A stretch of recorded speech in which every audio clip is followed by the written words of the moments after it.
once you do it 3 times, it's yours, you know? If you want something out of life, if you want to change yourself, if you want to acquire something, if there's some goal that you want to reach, that is really not easy as some people will make us feel.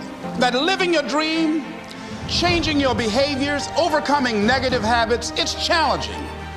It's hard. So how do we begin to nurture that hunger? What are the characteristics or the qualities of people that are hungry? What will it take for me to get some of the things that I want? And being hungry for those things.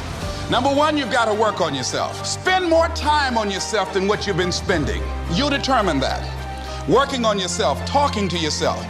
That's so very important. Overcoming the negative conversation, that inner dialogue that's going on all the time, even when you don't want it to be there. You can't stop yourself right now from thinking. You can't do it. It's going on. And so learning how to empower yourself, part of doing that is standing up to yourself. You've got to stand up inside yourself sometimes and say, shut up. You've got to do this.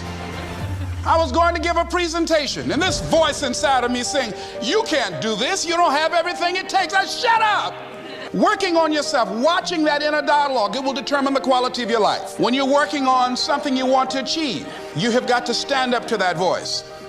You've got to sell yourself every day on your abilities, on what you're doing, on the goal that you want to reach. You've got to sell yourself every day, according to your level of belief. It will manifest itself in what you're doing. Whatever we have right now, whatever we're demonstrating in our lives is a result of what we believe subconsciously that we deserve. And part of increasing that belief level is that you have got to convince yourself every day. You can learn all the techniques in the world. If you don't believe in yourself, it won't happen for you. I learned all of it. So that's why I do a training called Focus on the Seller. You've got to focus on you. And as you convince you, as you sell yourself every day, you will begin to see a difference in the things that you're doing. Selling yourself on your ability to perform a job, to achieve a certain objective. Telling yourself every day, here I go again. This is my day, and nothing out here is going to stop me. I remember I was playing a game with my 9-year-old son, John Leslie, and I beat him 10 straight games in a game called Connect 4. And finally, I said, John Leslie, I'm bored. I don't want to play you anymore. And I got up. I said, I'm ready to go to sleep now. John Leslie said, no, you can't go now, Dad. I said, why? He said, it's not over until I win. That was his attitude. We sat down and we played several other games. And finally, after the 11th game, John Leslie won, and he got up and he yawned. And he said, I'm ready to go to sleep now. Nobody believes in you. You've lost again and again and again. The lights are cut off, but you're still looking at your dream, reviewing it every day and say to yourself, it's not over until I win. It takes courage to act. Part of being hungry when you've been defeated, it takes courage to start over again. When you have something you want to do, if you don't develop the courage to do that which has been given you to do, and you spend a lot of time going around trying to convince other people or trying to get their approval, what will happen is that you will lose your nerve, and other people will convince you that what you're doing doesn't have any value, and you'll give up on your dream.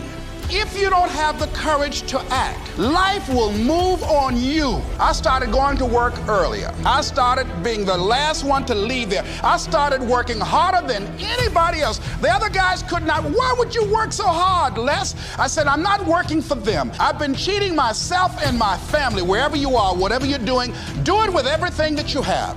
Develop the habit of giving more than what you're paid for.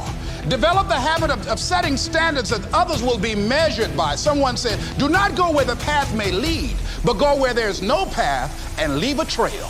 If you get into the habit of just being mediocre, it will become a part of your consciousness. If you get in the habit of giving less than what you have it within you to give, it will begin to reflect itself in your personality. It will begin to damage you psychologically. Ask your question, how much time do you have left? When you start thinking about that, we don't know. Stop wasting valuable time, knowing that if we begin to live our lives as if each day were our last, our lives will take on a whole new meaning. They take on a whole new expression, valuing each moment that we are blessed with. Don't give your word out lightly. When you throw your word out there and you don't honor it, it makes a statement about you. If you decide to maintain a sense of integrity with yourself, that if I speak it, I'm going to live it. It's who I am. And I'm going to be very cautious in how I give my word to others, and most of all with the commitments that I make to myself, because I want my life to reflect my words. It doesn't matter about what happened yesterday. It doesn't matter about the things that you've done that you feel guilty about. If you wouldn't do it today, you're convicting